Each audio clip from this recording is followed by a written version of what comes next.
Dewch ni weddio. Diolch yn i ti o Dduw am gyfle arall i ddod i'th di ac i ni yn cyflwyno'n hamser i ti ac yn gofyn i ti drigyrhau wrthym i dywallt ysbryd arnom ac i'n harwen i yn ein haddoliad a bydd ein haddoliad yn dwy'n clod i'th enw di ac yn dy blesio di. Ter trigyrha, ni'n gofyn hyn oll trwy enw ac heiddiant ein harglwydd Iesu Grist. Amen. Gwnewch ni ddechrau trwy ganu'r emirif 188. 188. Iesu, Iesu, rwy ti'n ddigon, rwy ti'n llawer mwy na'r byd. 188 gen i sefyll i'w chanu.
Croeso'n gwasanaeth ar ôl yr oedfa fe fydd na luniaeth ysgafn drws nesaf yn y neuadd.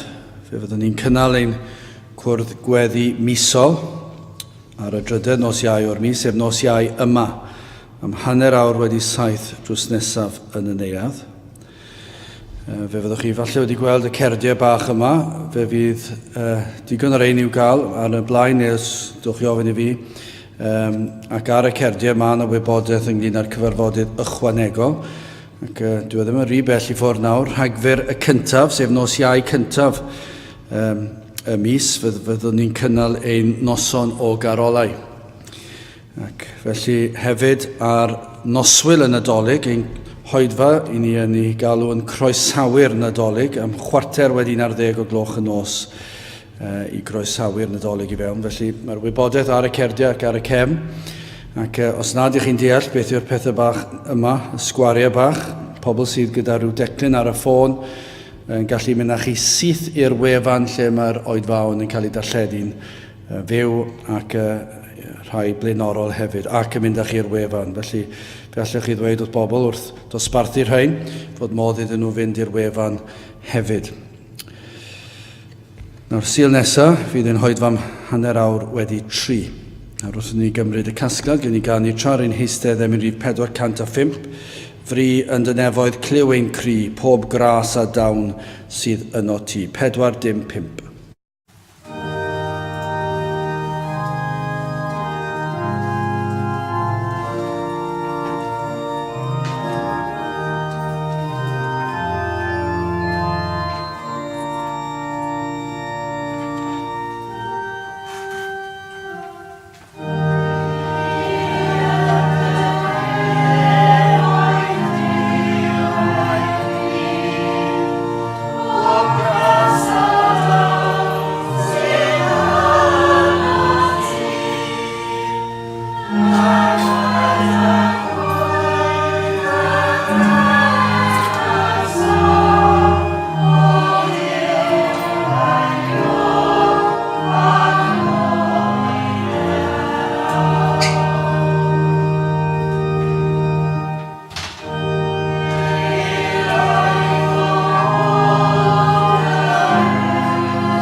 darlleniad o'r Efengyl yn ôl Marc, penod 11, Marc 11 ac yn dechrau'n adnod 27. Marc 11, adnod 27. A hwy a ddeithant drachefn i Jerusalem, ac fel yr oedd fe yn rhodion y deml, yr archoffeiriaid, a'r ysgrifenyddion a'r henuriaid a ddeithant ato, ac a ddywedasant wrtho, trwy ba awdurdod o'r wyt ti yn gwneithio'r y pethau hyn. A phwy aroddes i ti yr awdurdod hon i wneithio'r y pethau hyn? A'r Iesu atebodd ac a ddywedodd wrthynt, a minnau o fyna fi chwythau un gair, ac atebwch fi, a mi a ddywedaf i chwi trwy ba awdurdod yr wyf yn gwneithio'r y pethau hyn. Bedydd Ioan, ai o'r nef yr oedd, ai o ddynion, atebwch fi. Ac ymresymu am wneithant wrthynt ei hunain, gan ddywedyd, os dywedwn o'r nef, efe a ddywed, pa ham gan hynny na chredech iddo. Eithyr os dywedwn o ddynion, yr oedd arnynt ofn y bobl, canis pawb oll a gyfrifent Ioan, mae proffwyd yn ddi-ai ydoedd. A hwy atebasant ac ddywedasant wrth yr Iesu, ni wyddom ni. Yr Iesu atebodd ac ddywedodd wrthynt hwythau, ac ni ddywedaf finnau i chwythau trwy ba awdurdod yr wyf yn gwneithio'r y pethau hyn. A bydde bendit Duw ar ei air sanctaidd ef. Gydewch ni nawr droi at ein harglwydd mewn gweddi. Diolch yn i ti unwaith eto, Dduw, am gyfle arall i ddod ata ti ac i ddod ger dy fron yn gwybod ein bod yn rhai sydd yn crwydro ac wedi crwydro ac yn parhau i grwydro, ac eto Dduw i ni'n dal i gallu dod i'r bresenoldeb o flaen o'r seddfainc sydd yn o'r seddfainc o'r ras, a dy fod i yn Dduw sydd yn llawn hir ymaros a llawn trigaredd a chariad. Ac felly o Dduw i ni yn gwybod ein bod yn gallu dod a cael gwrandawiad gan dy fod wedi'n gwahodd ni, gan dy fod wedi'n hethol ni, wedi'n dewis ni, dy fod wedi darparu ffordd iachawdwriaeth ar ein cyfer ni.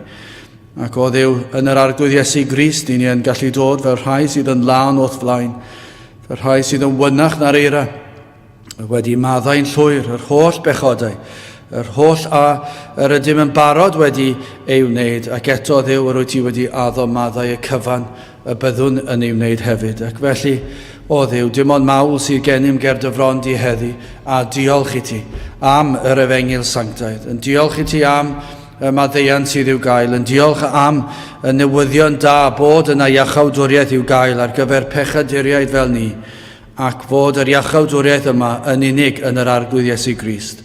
Ac felly o Dduw yn dod nid trwy ein heiddiannau ni, ond trwy heiddiannau yr arglwydd Iesu Grist, ac yn gwybod gan ein bod wedi'n gwisgo a'i glogin o gyfiawnder ef, ein bod yn gallu dod a'n mawl, a'n dod a'n deisyfiadau ger dy fron, yn diolch i ti am dy holl roddion i ni, dy fod wedi addo gofalu amdano ni, wedi addo y bydd y cyfan fydd yn dod ar ein traws ni, ein lles, ac clod i ddenw di.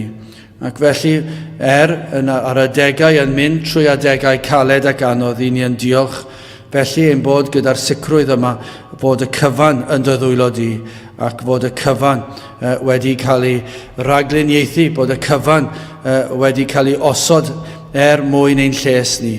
Ac felly o Dduw i ni yn gallu dod yn hyderus, yn diolch i ti am y bendithion yma, ac yn gofyn i ti o Dduw o'r newydd i ddod lawr o'r nef arnom, i bresenoli dy hun yma yn ein plith, gad i ni deimlo dy bresenoldeb yma, gad i ni fod yn ymwybodol dy fod yma, i ni yn gwybod dy fod ti yma, lle mae yna blant i ti, i ni'n gwybod dy fod ti yma yn ymgynnull gyda ni. Ac felly o Dduw i ni yn gweddio, byddwn ni yn ymwybodol o'th bresenoldeb, gad i ni deimlo gwaith yr ysbryd glân, yr awelon hynny o ddifri, yn dod i'n plith ni yma. O Dduw, i ni'n gweddio bydd yr ysbryd ar waith yn agor sawl llygaid yma heddiw. Llygaid sydd wedi bod yn nghae ac yn ddall, ac methu gweld rhyfeddodau yr Efengyl. I ni'n gofyn o Dduw y bydd yr ysbryd yn agor y llygaid deillion hynny.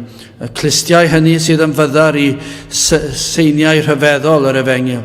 O Dduw, clistiau hynny sydd ddim yn gallu gweld na chlywed unrhyw beth o werth yn sain yr Efengyl yn cael ei chyhoeddi ac yn cael ei chanu. Ond o Dduw, i ni yn gwybod y gall yr ysbryd glân gwneud i'r byddar glywed, ac felly yn gofyn o Dduw ar ei ti i ddod, a peri y bydd na rai yma'n clywed am y tro cynta ac yn deall ac yn mynwesu, yn gweld am y tro cynta o Dduw yr rhyfeddodau yma sydd o'n blaenau ni.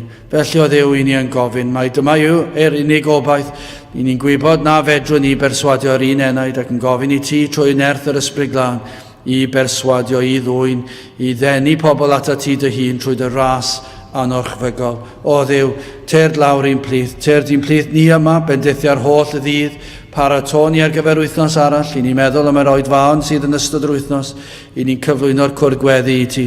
I ni'n gofyn i ti fod gyda ni yn yr oedfa honno, yn diolch i ti am y modd i ti wedi presynoli dy hun yn y gorffennol, ond o Dduw, i ni'n mynd o gyfarfod i gyfarfod ac yn ddibynnol ar dy drigared i yn ystod y cyfarfod nesaf, y byddi di yn tywallt ysbryd arno, ac yn arwain dy blant yn ei gweddiau, ac yn ateb gweddiau dy blant. O Dduw, i ni yn gweddio am yr oedfa'n arbennig hefyd, y fydd yn cael ei chynnal os wyt ti yn mynnu ac yn caniatáu y pethau hyn.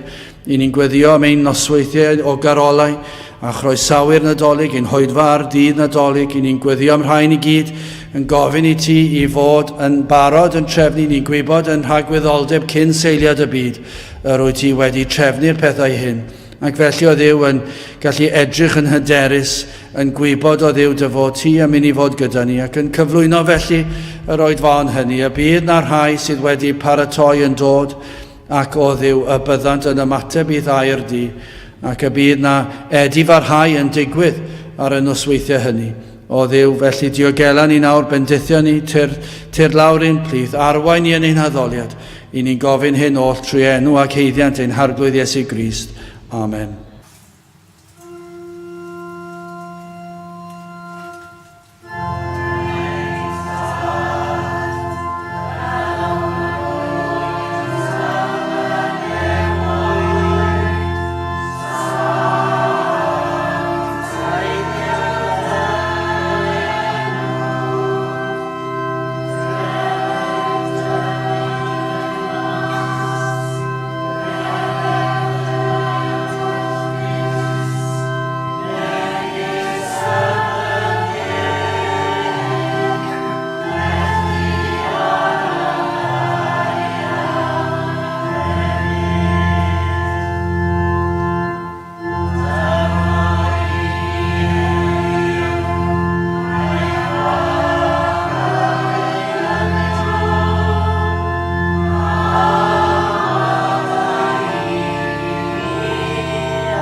Gadewch i ni ganu am rhif canta 3.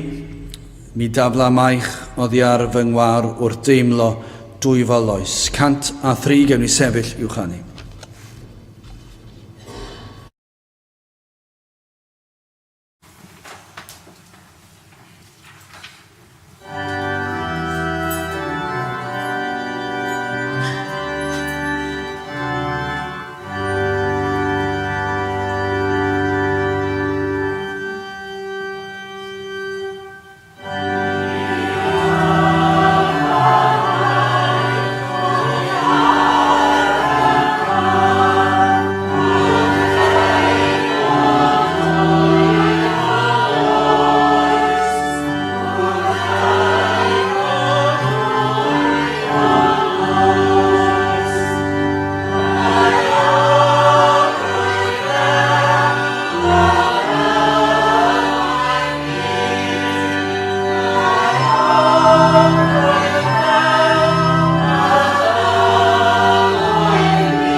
Byddai ein testyn o'r Efengil yn ôl Marc, penod 11 ac adnod 29.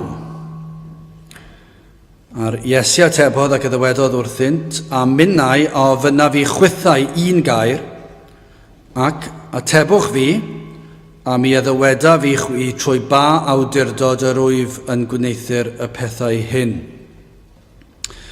Nawr, yn arwain I fyny at y digwyddiad yma, fe geir sawl a chlysur nodedig.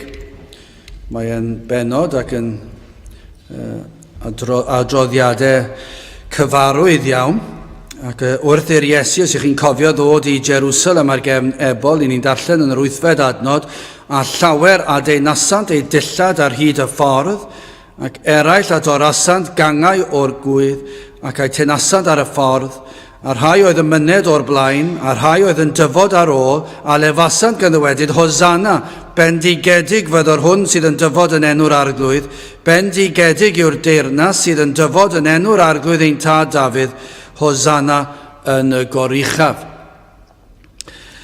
Ac yna, ymhellach, I ni'n darllen am adroddiad o'r Iesu yn mynychu'r deml, ac yna ni'n clywed yr hanes am yr Iesu yn cyrryddu'r ffugysbryn sydd heb ffrwyth.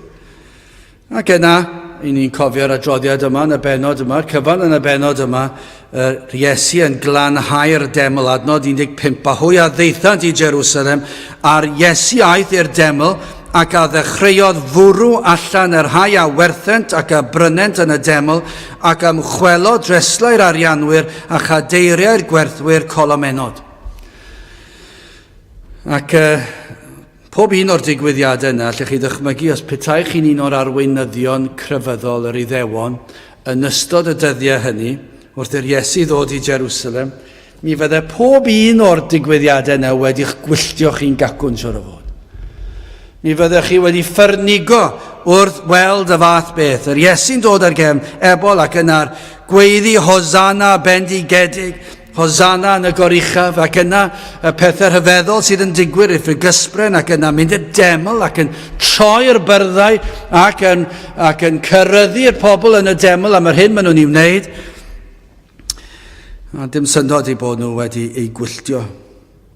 Ac maen nhw am ddifetha'r Iesu. Maen nhw am ei laddau. Nid dim ond cael gwared ohono fe o'r ardal, nid dim ond rhoi enw drwg fe, maen nhw am ei ddifetha fe'n llwyr. Ond mae yna broblem, maen nhw yn ofni'r bobl. Ac nawr I ni'n dod at y darn yma, lle mae unwaith eto yn y deml, ac dyma'r darlun sydd gyda ni, o'r Iesu yn y deml, ac mae e'n cerdded o amgylch y cyrion at I fewn i'r deml, ac mae yna bobl dor fach yn ei ddilynau, ac mae e'n siarad â nhw, mae e'n ei dysgu nhw, mae e'n ei harwain nhw i'r ysgrythurau, ac mae pobl yn gwrando ar bob un gair yma'n ei ddweud. Ac felly dyna'r cyd-destun i'r digwyddiad yma. Felly hoffwn ni yn gyntaf heddi edrych ar gwestiwn sydd yn llawn twyll. Ac yna cwestiwn arall sydd yn llawn doethineb, ac yna'n olaf cwestiwn I chi. Felly sawl cwestiwn sydd yma heddiw, cwestiwn sydd yn llawn twyll, cwestiwn sydd yn llawn doethineb, ac yna'n olaf, gan obeithio nad ydw I wedi colli neb I drwmgwsg erbyn hynny, bydd yna gwestiwn I chi. Felly yn gyntaf, cwestiwn sy'n llawn twyll. Dychmygwch y fath beth, adnod 27. A hwy a ddeithant drachefn I Jerusalem, ac fel yr oedd fe yn rhodio yn y deml, yr archoffeiriaid a'r ysgrifenyddion a'r henuriaid a ddeithant ato, a dyna'r cefndir maen nhw'n dod ato, ac I ni'n gweld falle o'r digwyddiadau blaenorol, maen nhw'n barod wedi gwylltio tuag at yr Iesu, ac nawr yr oedd yr Iesu wrthi yn dysgu'r bobl, ac nawr efallai hwn yn ffyrnigo'r arweinyddion, yr archoffeiriaid, yr ysgrifenyddion, yr henuriaid, ymhellach, mae hwn yn dysgu'r bobl. Pwy yn y byd mae e'n meddwl yw yn dysgu'r bobl, ac felly maen nhw wedi gwylltio mwy. Llwch chi ddychmygu'r Iesu yn cerdded ar ffordd, I ni'n gwybod mae popeth am yr Iesu yn berffaith. Ac felly y ffordd y mae e'n cerdded, bydde wedi gwylltio nhw, y ffordd mae e'n dysgu'r bobl ac yn siarad â nhw yn dyner ac yn gadarn, mi fydde popeth amdano fe'n berffaith. Ni fydde'r un wedi gallu beirniadu go iawn, achos yr oedd e'n berffaith. Ac roedd na rhywbeth hyfryd am y ffordd y mae yn siarad gyda'r dorf, ond mae'r arweinyddion wedi gwylltio. Yn eu celonnau, maen nhw wedi gwylltio, ac yna wrthi gyda'i gilydd yn cynllunio sut gellir delio gyda'r dyn yma. Roedd yn sicr yn fygythiad iddyn nhw. Nhw oedd yr arweinwyr crefyddol. Nhw oedd fod i roi caniatad i unrhyw un ddysgu'r bobl. Nhw oedd fod i ddysgu'r bobl. Pwy wyt ti yn meddwl sydd gen ti'r hawl i ddysgu'r bobl yma? Ni sydd fod i ddysgu'r bobl. Ni sydd wedi bod trwy'r addysg. Ni sydd wedi cael yr cymwysterau cywir. Ni sydd wedi ein magu ar yr aelwydydd yma. Ni yw'r rhai dylse fod yn siarad. Pam bod e'n cael ei wahodd i siarad? A pwy sydd wedi gwahodd yn y lle cyntaf? Dydyn ni ddim wedi wahodd ac felly maen nhw'n grac. Maen nhw'n grac yn llwyr gyda'r Iesu. Nid oedd yn fodlon fod yr Iesu yn dysgu o gwbl, ond yn fwy roedd na rhywbeth am ei berson yr oedd yn ei gwylltio nhw. Roedd wedi gwneud cymaint yn doedd. Mae'n un peth i ddweud bod nhw wedi gwylltio nad oedd e wedi cael caniatad yr arweinyddion a sel i bendith nhw, ond yr oedd na hanes tu ôl y peth. Ond nid yw'n wir yn aml. Mae balchder dyn yn aml i'r broblem, lle mae pobl yn meddwl, pam bod wedi cael ei wahodd a nid fi? Pam bod wedi cael ei ddewis ac nid fi? Ac felly dyna yw natur ddynol. Dyna beth yw dyn, yw person balch, ac ddim yn fodlon bod rhywun arall yn neud rhywbeth, ac yn meddwl dylen ni fod yno. Ac felly mae'r arweinyddion yma wedi gwylltio, ond mae yna hanes tu ôl y peth, mor aml mae yna hanes tu ôl y pethau, ac mae yna hanes fan hyn, yr oedd yr Iddewon wedi gweld y pethau roedd yr Iesu wedi wneud yn barod. Roedd rhywbeth am ei berson yn ei gwylltio nhw. Roedd e wedi gwneud cymaint a phob peth a wnaeth yn gosod goleini ar ei diffyg nhw. Bob tro byddai'r Iesu yn gwneud rhywbeth, mi fydde fe'n rhoi rhyw goleini pellach ar natur eu celonnau nhw a'i cyflwr tywyll nhw. Roedd yr Iddewon mewn perygl o golli wyneb, colli statws, colli awdurdod, sicr colli parch y bobl, mewn peryg o golli dylanwad ar y bobl. Ond nid yw hwnna wastad yn beryg, ond nid dyna sydd wrth raidd y peth. Beth os golla i fy statws i? Beth os golla i fy safle fi? Beth os na gai i ddylanwad ar y bobl mwyach? Beth os na gai fy mharchu fel y dylsen ni? A dyma beth sydd yn poeni'r bobl yma. Felly maen nhw wedi ffyrnigo adnod 28 ac addywedasant wrtho. Dyma nhw'n ymateb. Trwy ba awdurdod yr wyt ti yn gwneithio'r pethau hyn, a phwy aroddus i ti'r awdurdod hon i wneithio'r pethau hyn. Nawr, roedd yr Iddewon yn gwybod, rhai troedon ofalus, gwybod byddai'r Iesu'n gallu ateb unrhyw gyhuddiad a daflant ato, ac nid oeddent yn gallu mentro beirniadu'r gwirthiau. Petan nhw wedi beirniadu'r gwirthiau, mae'r pobl yma'n ddigon clyfar. Mae ddigon o allu, maen nhw wedi cyrraedd yr uchelfannau, maen nhw'n bobl pwysig, crefyddol yn gwybod yr holl bethau sydd angen i wybod, ac maen nhw hefyd yn gwybod rhywbeth am yr Iesu, ac maen nhw'n gwybod natur y dorf. Ac felly maen nhw'n meddwl mae rhaid bod yn ofalus sut i ni'n delio gyda'r dyn yma, rhaid bod yn glyfar, rhaid meddwl am y cwestiynau ni'n mynd i osod iddo fe. Doedden nhw ddim eisiau beirniadu'r gwirthiau, achos yr oedd e'n brawf. Roedden nhw wedi gweld y gwirthiau, roedd y bobl wedi gweld y gwirthiau, a sut fedrwn nhw dad wneud hynny, sut fedrwn nhw dad brofi'r gwirthiau. Os o'n nhw'n dweud o'r gwirthiau ddim yn wir, bydd y pobl yn meddwl, am be chi'n sôn? Ma nhw'n wir, maen nhw wedi digwydd, ni wedi gweld nhw, i ni'n llygad dystion o'r gwirthiau, felly ni fentra nhw beirniadu'r gwirthiau.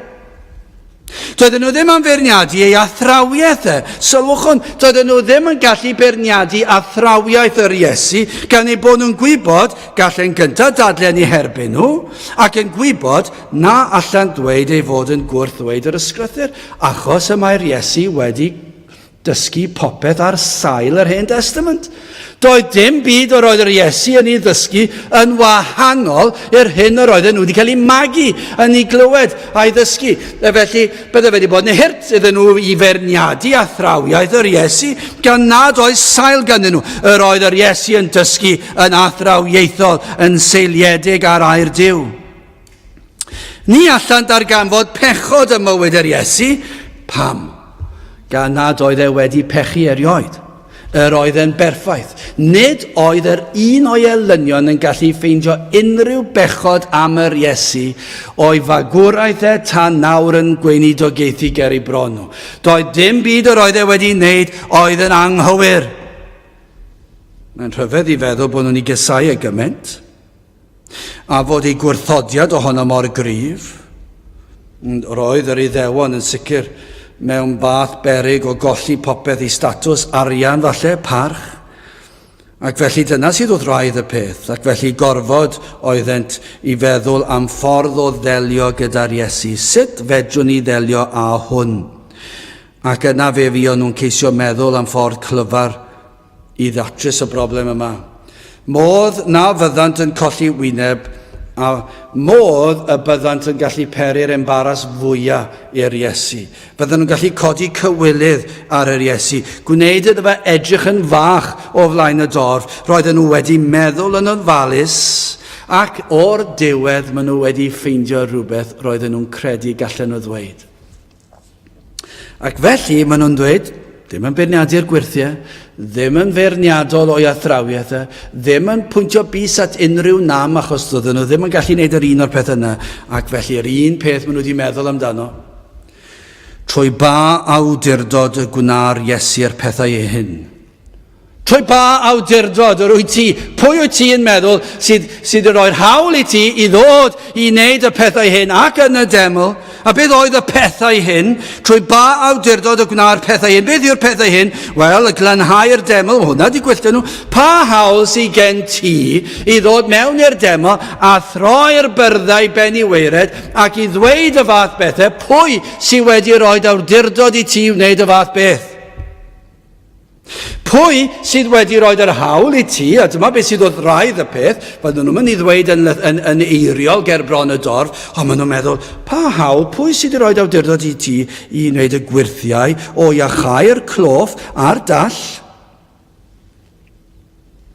Ac hefyd, siwr o fod bod hwn wedi gwylltio nhw, wrth i'r Iesu ddod i Jerusalem ac wrth iddyn nhw ganu ei glodydd e.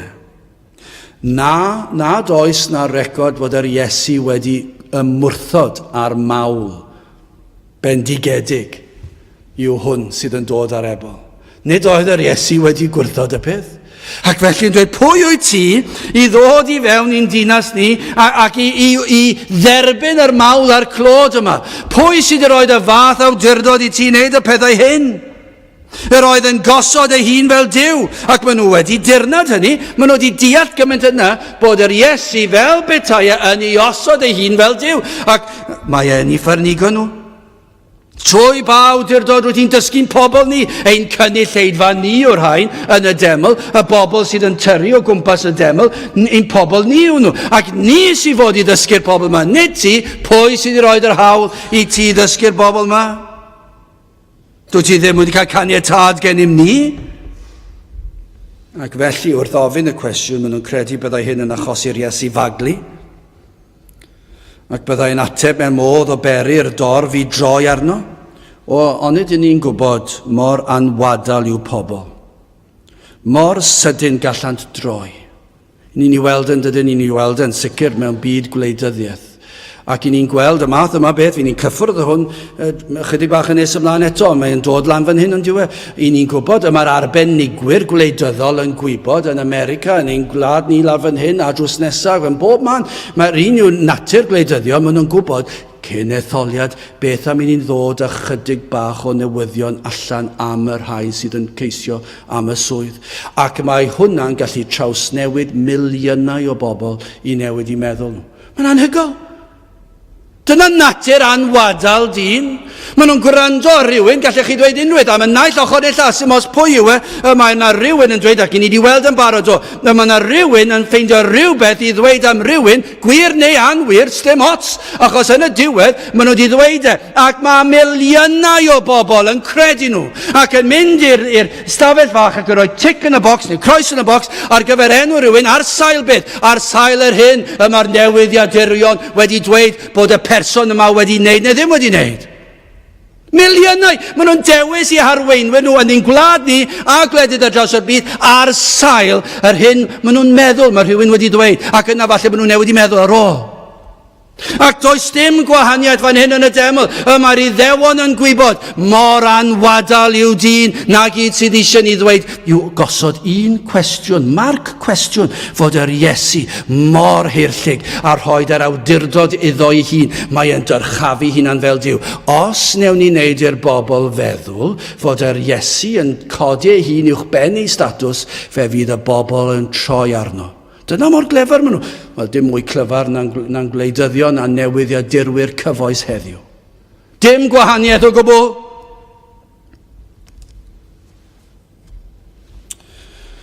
Mae'r Iddewon yn ymddwyn fel dynion dros yr oesoedd wrth wynebu'r Efengyl, chwilio am unrhyw beth gallant I danseilio'r Efengyl. Maen nhw wrthi meddwl sut fedrwn ni niweidio'r Efengyl yma. Mae pobl yn aml yn chwilio am esgusodion mwyaf pitw, mwyaf diwerth I ferniadu'r Efengyl, ac yn gwybod, os yr Iesu yn dweud nad oedd dyn wedi rhoi awdurdod iddo wneud y pethau mae wedi wneud, gobeithiant y byddai'r Iesu yn colli wyneb gan nad oedd awdurdod wedi ei roed iddo gan yr archoffeiriaid.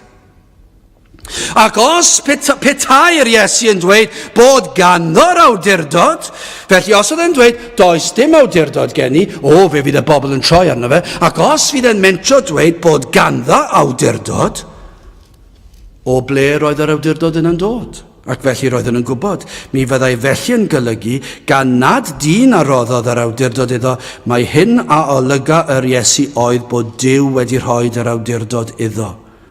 Ac yna maen nhw wedi gael naill ffordd neu'r llall. Dyna I chi drap. Dyna I chi drap. O'r gorau. Byddwch chi'n meddwl byddai'r Iddewon yma'n arbenigwyr heddi. Bydden nhw wedi bod yn handi iawn yn America ac yn Lloegr ac yng Nghymru ar gyfer just cyn etholiad. Beth am I ni faglu rhywun? Beth am I ni droi'r bobl?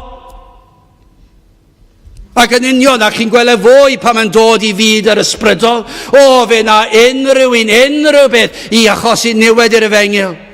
Ar sail beth, ond dyma be maen nhw'n ei fan hyn. Roedden nhw'n gobeithio y byddai'r Iesu yn dweud, dwi wedi cael yr awdurdod gan Dduw. Ac byddai hyn yn ffyrnigo'r dorf, a byddant yn troi arno am fod mor hyfygus. Nag yw calon dyn mor dywyll.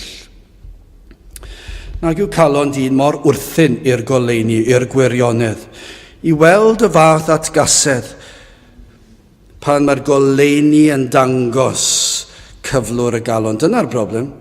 Pan mae goleuni yn dod ar gwirionedd, mae yn goleio calon dyn. Dyna pam fod pobl yn casau'r Efengyl. Does dim synwyr cyffredin I gasau'r Efengyl. Newyddion da yw sancteiddrwydd, perffeithrwydd, purdeb, glendid, popeth. Mae popeth yn gyfiawn, mae popeth yn iawn am yr Efengyl, ond mae'r mwyafrif o bobl yn ei gasau. Pam? Achos I natur pechadurus tywyll. Chi gallu dychmygu'r cyffro, y disgwyl eiddgar ymhlith yr Iddewon am gwymp yr Iesu. Allwch chi dychmygu fe? Dyna lle maen nhw wedi meddwl am y cwestiwn gorau oll. Maen nhw wedi cael yr union beth roedden nhw'n chwilio amdano. Rhyw fath o ysgrifen man. Chi'n gwybod fel mae cyfreithwyr yn ysgrifennu rhyw ddogfen fawr, ac yna maen nhw'n ysgrifen bach, sneb yn ei ddarllen. Ac os nad ych chi'n ofalus, maen nhw'n eich cael chi. Ac felly pan I chi wedi syrthio i'r trap, maen nhw wedi'ch dal chi a chi gofod talu'r holl arian yma. Wel, dyna math o beth. Allwch chi ddychmygu, maen nhw wedi bod yn meddwl am y ffordd o peri i'r Iesu I syrthio ac I fynd i'r trap ac yna colli wyneb gerbron pawb ac fydden nhw'n mynd nôl i'w statws cyffyrddus.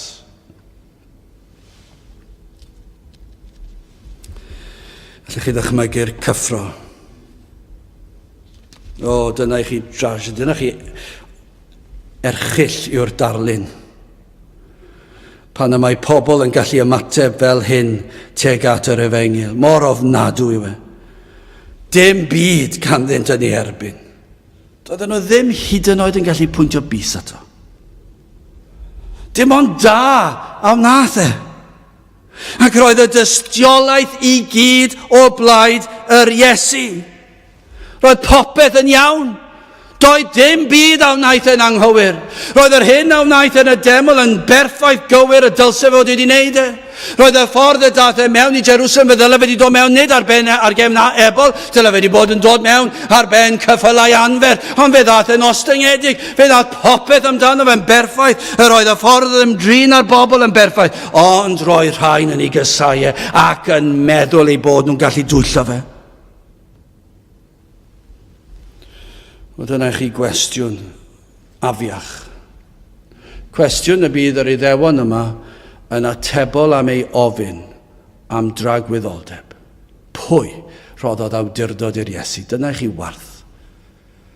Dyna chi warth bod rhywun yn gallu gofyn i fab Duw, creawdwr y byd, pwy sydd wedi roi'r hawl i ti ddod i'r deml. Wel, mae yna gwestiwn arall. Cwestiwn nawr sydd yn llawn doethineb adnod 29 ar Iesu a atebodd ac a ddywedodd wrthynt a minnau a ofyna fi chwythau un gair neu un cwestiwn. Ac atebwch fi a mi a ddyweda fi chwi drwy ba awdurdod yr wyf yn ei gwneithio'r y pethau hyn. Felly be mae'r Iesu'n dweud yw, fe na i ateb eich cwestiwn chi os newch chi ateb yng nghwestiwn ni. Fe na i ddweud wrth chi trwy ba awdurdod, dwi'n gwneud y pethau hyn, os newch chi ateb yng nghwestiwn ni. Dyna chi ddoethineb. Dyna chi ddoethineb i ddelio gyda pobl mor bechadurus, mor dwyllodrus. Mor anodd i ni, pan ni'n gwynebu sefyllfaoedd tebyg, i gael y cydbwysedd gywir. Trwy fod yn onest, yn blaen, yn gadarn, ond yn ofalus ac yn barchus ac yn dyner pan i ni'n cael pobl yn dod ac yn ceisio yn baglu ni. Mae'n anodd yn diwe. Chi'n dyfaru ar ôl, licen ni petai ni wedi ateb fel hyn, pan mae rhywun yn dod lan ac maen nhw'n dod ato chi ac maen nhw'n dod mwyn eich baglu chi. Ydych chi roed wedi cael hwnna? Chi roed wedi gwynebu'r sefyllfa yma lle mae pobl yn mynnu eich baglu chi a cael chi mewn i gornel ac i ddweud rhywbeth fydd yn eich parddio chi, ac maen nhw'n ceisio i ddweud, chi'n gwybod maen nhw'n ceisio i ddweud, ond mae mor anodd yn diwedd i wybod sut i ymateb yn gywir, fel Cristion, mae'n anodd i feddwl sut fedrai fod yn ddoeth, yn gadarn, yn garedig, ac yn aml iawn, mae'r geiriau'n dod mas yn anghywir ac ni'n dweud yn anghywir, nid felly yma gyda'r Iesu. Yn ymateb yr Iesu, ni'n gweld perffeithrwydd llwyr, mae pob peth am ei ymateb yn berffaith. Yr ysbryd yr ymatebodd yn berffaith, mor gywir, y gwybu yr atgasedd sydd yn ei calonau. Beth sy'n anoddach i'r Iesu yw, mae'r Iesu'n gwybod beth sydd yn ei calonau nhw. Gyda ni, i ni'n meddwl bod ni'n gwybod beth sy'n halon y person sydd yn ceisio'n baglu ni. Ond gyda'r Iesu, roedd e'n gwybod. Roedd e'n gwybod beth oedd ei bwriadau nhw. Roedd e'n gwybod bod nhw am ei faglu fe mwyn iddo colli wyneb ger bron y dorf. Yn Efengil Marc, i ni darllen sawl achlysur, lle mae gelynion Crist yn dod ato gyda cwestiwn ac yna mwyn ymosod arno, ac yna'r Iesu yn ymateb drwy ofyn cwestiwn nôl iddyn nhw. Ac i ni'n gweld hyn, ond nid ydyn ni wrth rando ar newyddiadurwyr yn holi gwleidyddion. I ni'n gweld tro ar ôl tro. Holi mwyn corneli. Ac nid ydynt am ateb chi roed wedi gweld, ond ni'n gwrando iddo blaen ar rhywun oedd yn cael ei holi. Ac nid oedd y person oedd yn cael ei holi eisiau ateb y cwestiwn, achos oedd yn gwybod petai'n ateb y cwestiwn, mi fydde fe mewn trwbl. Ac nid oedd e am ateb y cwestiwn. A felly, be maen nhw'n neud? Maen nhw'n osgoi ateb y cwestiwn.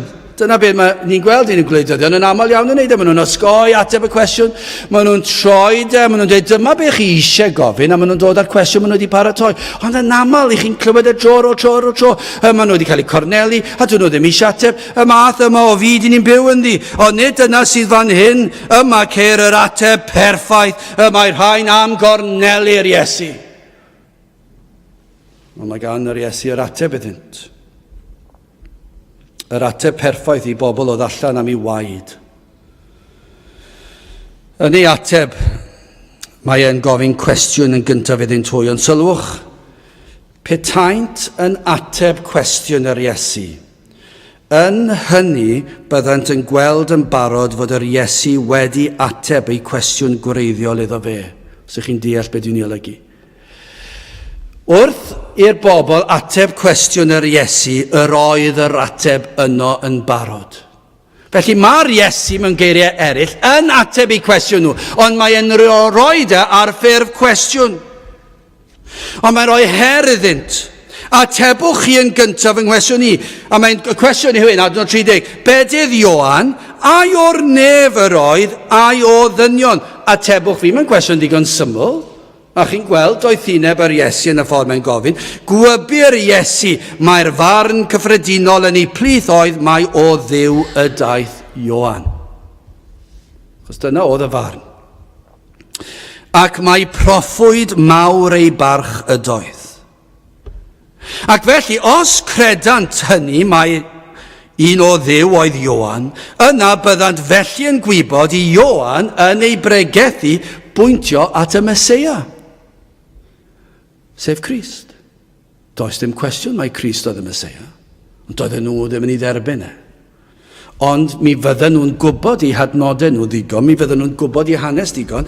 Ioan 1 adnod 29. Tran oedd Ioan a gan fi yr Iesu yn dyfod ato, ac efe a ddywedod, wele oen Duw yr hwn sydd yn tynnu ymaith bechodau'r byd. Pa iddew, pa archoffeiriad, pa ysgrifennydd ac henuriad sydd ddim gyda'r gallu i ddeall y geiriau hynny. Wele oen Duw yn pwyntio at yr arglwydd Iesu Grist. Ac yna i roed yn fanwl pam fod e wedi dod yr hwn sydd yn tynnu ymaith bechodau'r byd. Ac felly, os yw Ioan yn un sydd wedi cael ei anfon gan Dduw, yn pwyntio at yr arglwydd Iesu Grist ac yn dweud, wele oen Duw, ac mae i ddod i dynnu bechodau'r byd i ffwrdd, i oedd ei swyddogaeth e, beth yn y byd oedd yr Iddewon yn neud yn peidio credu'r Ioan. Pam felly na chredwch ei eiriau e? Pam gofyn y cwestiwn yn y lle cyntaf? Mae yn amlwg o'i fywyd e, o'i athrawiaeth e, mae'r Meseia yw'r arglwydd Iesu Grist. Ond pam hefyd gofyn, pam pwysleisiwyd y ffaith yma? Gan un yr edmygant fel gŵr da proffwyd. Dyma'r un y proffwydodd Ioan amdano. Un a gyflawnodd yr holl broffwydolaethau'r Hen Testament. Amhosibl, dwi wedi dweud hyn sawl gwaith, amhosibl ydyw i un person gyflawni'r holl broffwydolaethau'r Hen Testament yn fanwl gywir, oni bai yn wir. Ac felly wrth ofyn y fath gwestiwn, beth mae e'n ei ddweud yw, mae'n ateb ei cwestiwn nhw'n diwe. Mae gofyn y cwestiwn. Y cwestiwn oedd, bedydd Ioan, ai o'r nef yr oedd, ai o ddynion? Wel, mae'n amlwg. Pwy fydde'n gallu cwestiynu? Mae o'r nef. Mae pawb yn gwybod hynny. Roedd yr arweinyddion crefyddol i gyd yn gwybod. Roedd bedydd Ioan o'r nef. Yr oedd yn broffwyd o Dduw. Yr oedd yn fawr ei barch. Ond yr oedd yr Iesu hefyd yn gwybod. Yr oedd yr Ioan yma wedi pwyntio wele oen Duw. Yr hwn sydd yn tynnu ymaith bechodau'r byd. Ac felly, beth yn y byd oedd yr Iddewon yn ei ferniadu ac yn gofyn y fath cwestiwn? Cafodd ei awdurdod o ddifri o Dduw. Yn y cwestiwn, y mae'r Iesu'n dweud, fe gefais i fy awdurdod gan Dduw ei hun fy nhad. Nid yn unig i'r Iesu brofi hyn yn ei holl fywyd. Ond dyna beth mae Ioan yn dweud amdano. O, achosodd hwn y fath benbleth. Allwch chi ddychmygu'r Iddewon yma, llawn balchder. Dyna ble roedden nhw, gwmpas y deml, ac ar un funud yn meddwl bod nhw wedi llwyddo, meddwl bod nhw wedi dweud yr fath cwestiwn sydd yn mynd i beri bod nhw'n cwympo ac yn syrthio, a bod yr Iesu'n mynd i colli wyneb, ac nawr mae'r Iesu'n ateb nhw trwy roi'r cwestiwn, ac maen nhw'n gwybod, ni mewn trwbl nawr, sut ni'n mynd i ddod mas o hwn? Sut ni'n mynd i ddod mas? Adnod 31, ac ymresymiaw wneithant wrthynt ei hunan, gan ddywedyd, os dywedwn o'r nef, efe a ddywed, pa ham gan hynny na chredech iddo? Eithir os dywedwn o ddynion, yr oedd arnynt ofn y bobl, cynnes pawb oll a gyfrifent Ioan, mae proffwyd yn ddi-ai ydoedd. O, maen nhw nawr mewn cornel, ac yn heiddi bod. Nad ydynt yn sylwi hyn, ond condemniant ei hunan. Roedden nhw'n condemnio ei hunan. Mae ei hymateb yn ei condemnio yn llwyr. Fe ddylsent fod wedi credu yn yr Iesu, ond fe wrthodant yr holl dystiolaeth. Chi'n darllen adnod 33, grandewch ar yr ymateb, yn ofnadw, mae'n erchyll. Adnod 33, a hwy a ateb basant ac a ddywedasant wrth yr Iesu, ni wyddom ni.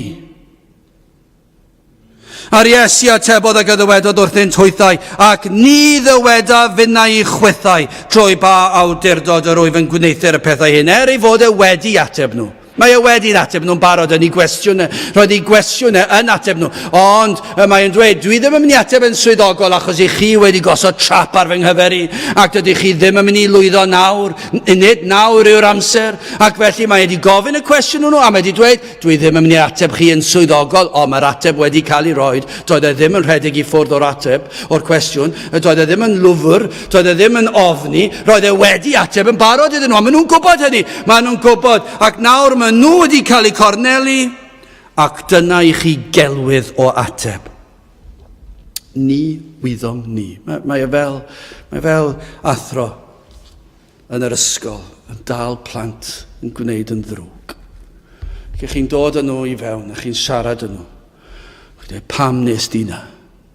Sa'n gwybod? Nid fi oedd, ffrind i fi. Sa'n gwybod sy'n syniad i fi? Sy'n syniad y ti? Beth yw'n sy'n syniad â ti? Ond dyn nhw ddim eisiau ateb nag un. Dyn nhw ddim eisiau dweud beth sy'n wir. Dwi'n cysau'r person. Neu roedd o'n i wedi blino arno fe, ac o'n i eisiau fwrw fe, neu o'n i eisiau gwneud rhywbeth hyll iddo fe, achos o'n i jyst wedi blino'n llwyr. Sa'n nhw eisiau dweud na, ac mae'n swnio'n ofnadw, mae'n mynd i roi nhw mewn i fwy o drwbl. Ac felly be mae ateb plant bach yn ei wneud? Dwi ddim yn gwybod. Dyna be mae'r Iddewon, yr archoffeiriad mawr, arweinyddion crefyddol o wlad. Does dim wedi newid na, gos e. Rowch i'r cwestiwn yma iddyn nhw. Be fydd yr ateb? Sa'n gwybod. Dyna chi gelwydd, maen nhw'n gwybod. Maen nhw'n gwybod. Fe ddylsen nhw fod wedi dweud hyn, petai na ownsog o nestrwydd yn yr archoffeiriad, yr ysgrifenyddion a'r hyneriad. Dyma be ddylen nhw fod i ateb. Os nad oedden nhw am ateb, fe ddylen nhw fod wedi dweud, dydyn ni ddim am ateb. Dyna be ddylsen nhw fod wedi dweud. Nid dweud celwydd. Mi ddylsen nhw fod wedi dweud, wel, ti wedi cael ni fyna, a dydyn ni ddim eisiau ateb o flaen y bobl, gad i ni fynd a meddwl am beth ni'n mynd i ddweud nesaf. Dyna beth yma wedi bod yn fwy urddasol, ond i ddweud celwydd, ni wyddom ni. Arweinwyr y wlad, mwyaf grefyddol yn y byd, ddim yn gwybod sut i ateb cwestiwn mor syml. Mae yn ofnadw, wrth gwrs i bod nhw'n gwybod sut i ateb, ond maen nhw wedi dweud celwydd. Ni wyddom ni. Wel, i orffen. I ni wedi edrych ar y cwestiwn erchyll yma o dwyll gan yr Iddewon. I ni hefyd wedi edrych ar y cwestiwn mwyaf doeth fuodd siwr o fod. Dyna chi ddoethineb yn ateb yr Iesu wrth ofyn cwestiwn ôl iddyn nhw, ac yn y cwestiwn roedd yr ateb yn barod. Wel, i ni am orffen ein gwasanaeth trwy ofyn cwestiwn i chi. Ond nid oes yma ddisgrifiad o lawer heddi, llawer yn y byd, llawer sydd wedi bod yn ein capelu ni dros y blynyddoedd, llawer hyd yn oed heddi sydd yn mynychu cyrddau ar hyd a lled o wlad, llawer falle sydd fan hyn sydd yn dweud, petawn ni gofyn y cwestiwn i chi, oes yna Dduw? Chi sydd yn dewis y byd yma heddi, sydd yn ein plith ni fan hyn, chi sydd yma, oes yna Dduw? Chi'n gwybod beth yr ateb i chi'n dweud? Dwi ddim yn gwybod. Dyna chi joc. Na joc o ateb. Dyna chi warth o ateb. Dydw i ddim yn gwybod os oes na Dduw. Ond i chi yn tynnu allan o'r cwestiwn, dwi ddim yn gwybod, sa'n gwybod os oes na Dduw. Dwi wedi gwrando ar fy thrawon bywydeg i bioleg yn yr ysgol academig, ac maen nhw wedi dweud bod na fang anferth a bod y byd wedi dod ac wedi esblygu, a ni wedi dod o fwnci bach, ac nawr i ni'n gallu cerdded, ac dwi'n credu nhw. Lle nad oes owns o sail yw hyn maen nhw'n ei ddweud, ac fedri dad brofi'r peth tro ar ôl tro, ac mae'r Beibl yn datgan bod yna Dduw, ac i ni'n gofyn i chi, oes yna Dduw, ac i chi'n dweud, sa'n gwybod? I chi wedi clywed yr efengyl sawl gwaith. I chi wedi clywed tystiolaethau diri o'r ffordd y mae'r arglwydd wedi gweithio. Tro ar ôl tro. I chi wedi clywed yr ystadegau am y proffwydolaeth yr Hen Testament. Sut na allant fod yn unrhyw beth ond fod yn wir. I gymaint o awduron gwahanol yn y Beibl ddisgrifio mor fanwl digwyddiadau am un dyn. I ddisgrifio'r amgylchiadau, yr lleoliadau, cymaint o ffeithiau ac i'r cyfan cael ei wireddu gan un dyn. I chi wedi clywed y ffeithiau sydd yn dangos fod amcaniaethau ersplygwyr mor ffeiledig. Chi wedi clywed e? Ni wedi cael pobl yn dod i siarad am bethau fel hyn. Nid bod angen i ni wneud y pethau yma. Mae'n ddiddorol. Mae'n dangos i chi mae'r hyn a mae'r esplygwyr. Mae pobl sydd yn credu yn y pethau yma.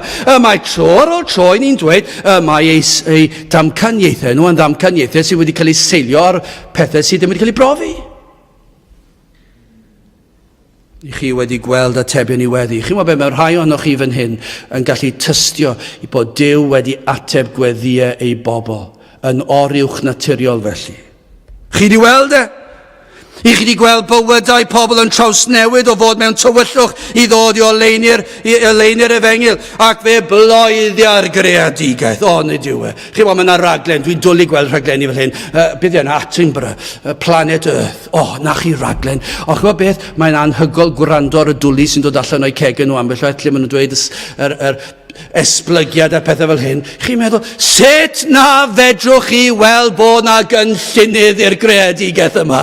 Mae'n hyfryd i weld y lluniau. Mae well gen i troi'r sain lawr ambell waith i clywed y dwlu sy'n cael ei ddweud. Ac maen nhw'n anwybyddu bod na Dduw. Maen nhw'n anwybyddu bod na un sydd wedi cynllunio y fath blaned a hon. Ac i chi'n gweld o'r mannau mwyaf oer i fwyaf cynnes i'r dyfnderoedd y môr. Ac i chi'n gweld y planhigion yma. I chi'n gweld y creaduriaid yma. I ni'n gweld yr anifeiliaid. O'n i'n gwybod yn bodoli. Ac i chi'n dweud mae hapa damwain oedd hyn. I chi wedi gweld rhyfeddod y greadigaeth. O, prydferthwch y greadigaeth. Edrychwch chi ar un flodeuyn. Ac dyna i chi sydd yn datgan mor fawr i'w Duw. O, mae'r greadigaeth yn bloeddio am greawdwr. Mae'r nef yn datgan y cynllunydd yma. Mae'r enaid, ond nid yw e, mae hwn yn wir hefyd. Mae'r enaid yn gweiddi, mae'r cydwybod yn gweiddi bod yna Dduw. Mae'ch enaid chi yn gweiddi allan bob bore chi'n deffro bod yna Dduw. Gai fentro dweud, rai o'n chi sydd heb droi at Grist eto, pam i chi'n deffro'n drist yn y bore?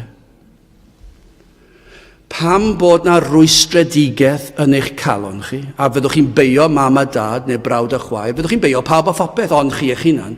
Ond gai ddweud beth sydd wrth raidd y broblem? Gwraidd y broblem yw hyn, y mae'ch enaid yn gweiddi bod yna Dduw. Fe'ch creuwyd chi ar lun a delw Duw, i chi'n gwybod bod na Dduw. A rhaid i ni sefyll ger ei froner i'w ddydd. Gai ofyn y cwestiwn yma i chi, felly sut ydych chi'n ymateb i'r cwestiynau yma? Ydych chi dal i ddweud, o, ni wyddom ni? Chi ddim yn gwybod? Neu falle bod chi'n dweud hyn, dydw i ddim yn deall. Dydw i ddim yn deall? A mae eraill yn dweud hyn, rhyw esgusodion fel hyn, o, rydw i wedi trio credu, a dwi ddim yn gallu credu'n iawn, dwi ddim yn gallu newid fy hunan, dwi ddim yn gallu, dwi ddim yn deall y peth dwi wedi trio. Mae pobl eraill, does dim amser gen i feddwl am y pethau yma. Pa esgus ydych chi yn ei ddefnyddio i guddio o'r ffeithiau? Achos os nad ydych chi wedi gwneud proffes ac wedi edifarhau a chredu yn yr Iesu, mae rhaid gofyn i chi pam. Pam dydych chi ddim? Pam fod sydd arall yn mynd i fy'n heibio a dydych chi ddim yn credu? Pam yr holl dystiolaeth yno? Mae'r holl dystiolaeth yno. Mae'r byd yn methu yn ddyddiol. Be mae'r byd yn ei gynhyrchu? Edrychwch ar eich papurau newydd a'ch newyddion chi. Dyna be mae'r byd yn ei gynhyrchu. Arweinyddion gwledydd pob gwlad sydd yn llawn twyll. Dim os pa barti nhw, pob un ohonyn nhw. Yn dweud celwydd mwyn cael mewn i bŵer. Pob un ohonyn nhw.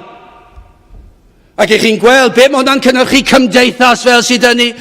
Tor priodas ar ôl tor priodas, trais ar ôl trais, Rhyfel ar ôl rhyfel, dyna be mae'r byd yn ei gynhyrchu, ond beth mae'r Efengil yn ei gynhyrchu? Mae'r Efengil yn cynhyrchu plant i Dduw. Dyna beth mae fod i gynhyrchu. Dyna beth mae'r Efengil yn cynhyrchu, prydferthwch sancteiddrwydd, ond i chi yn gwrthod sul ar ôl sul. Ond pam i chi'n gwrthod? Pam i chi'n ymateb fel hyn? Pam i'r archoffeiriaid, y pobl fwyaf clyfar, y fwyaf gwybodus crefyddol o'r oes? Pam iddyn nhw ddweud, ni ddim yn gwybod? Ni wyddom ni. Pam? Mae ddigon amlwg yn diwedd. Oherwydd ei natur pechadurus. Y mae dyn yn wrthyn i'r gwirionedd. Nid oeddent am glywed fod popeth yn pwyntio at y gwir. Dyna beth sydd yn wir. Petai chi'n onest, ac ni'n gwybod bod hwn yn digwydd, ond ydyn ni, petai chi'n onest, chi sydd dal i wrthod yr Efengil, chi sydd nawr yn meddwl am y byd wythnos nesaf, a pa bechodau fedrwch chi fwynhau wythnos nesaf, chi sydd yn meddwl am eich ffrindiau yn yr ysgol, yn y coleg, yn y gwaith, neu beth bynnag yw chi sydd yn meddwl am eich cyneuon i chi'n mynd i wrando arno, a'r holl beth yna, chi sydd yn meddwl am yr holl arian i chi'n mynd i gasglu, a'r holl beth yma, ac yn troi ffwrdd o'r Efengil, i chi'n gwybod fod y dystiolaeth yn pwynto mae'r Iesu yw mab Duw a rhaid credu ynddo. Chi'n gwybod hynny? Ond nid oedd yr Iddewon am gredu. Ac dyna sydd yn wir amdano chi. Chi'n gwybod beth sy'n wir, ond ydych chi ddim eisiau'r gwir. Methant ei weld gan nad oeddent am ei weld. Dyna'r gwir. Peidiwch chi da chi a dweud eich bod chi wedi trio, achos dydych chi ddim, a chi'n gwybod hynny.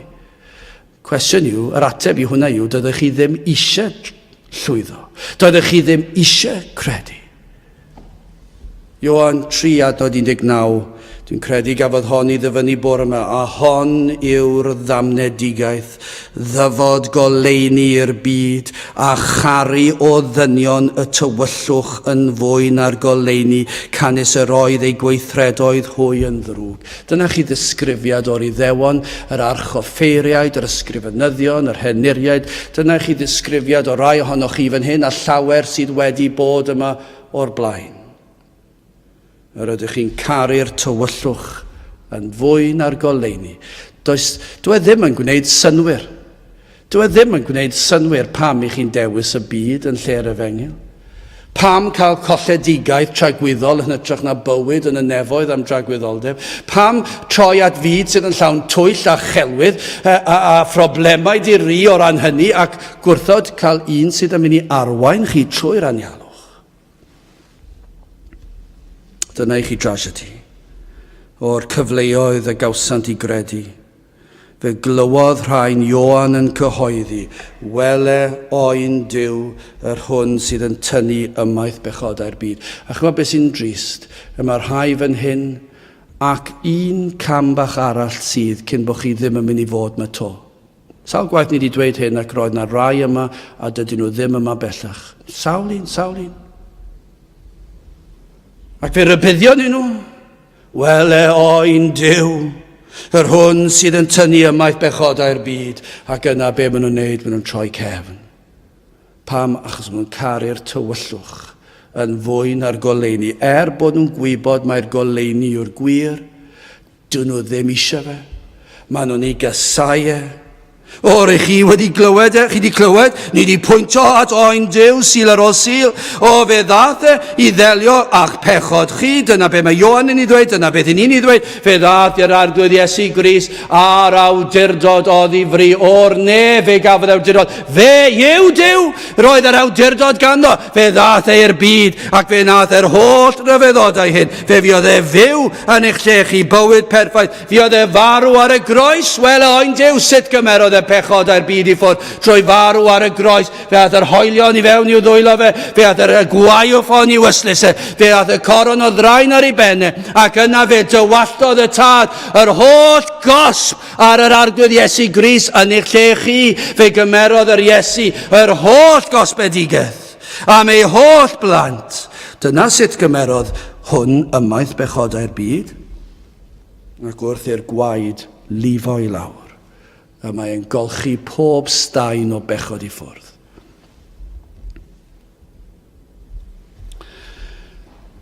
Ac felly, sut ych chi'n mynd i ateb y cwestiwn prynhawn yma? Sut fedrwch chi ateb y cwestiwn yma?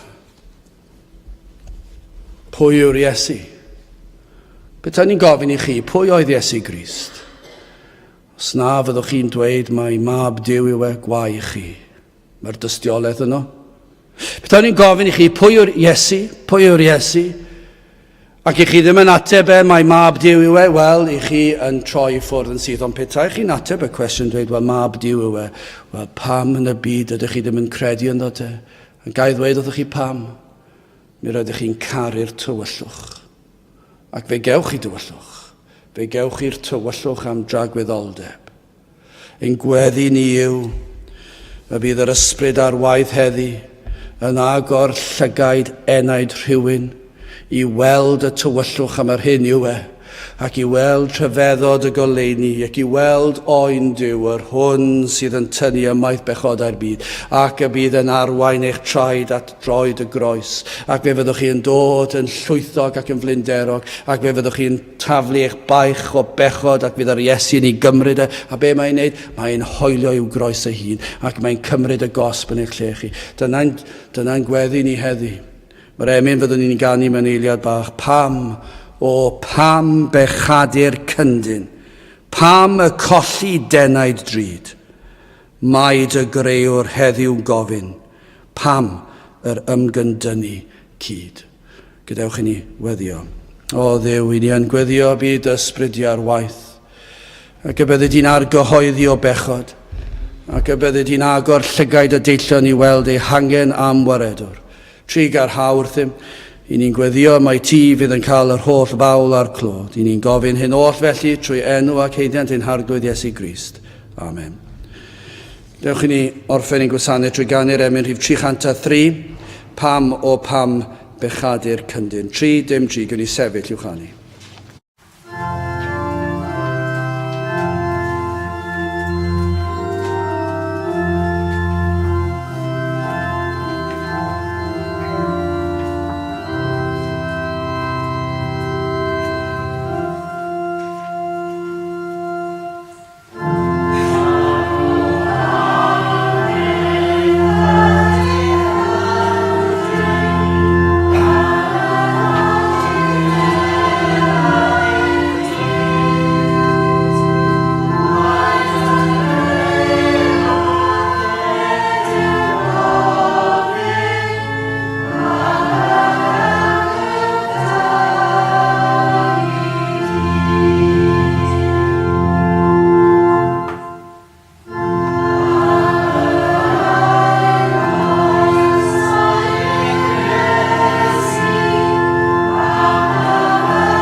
Nawr bydde di ras yn harglwydd Iesu Grist a chariad Duw a chymdeithas yr ysbryd glân fod gyda chwi oll hyd byth. Amen.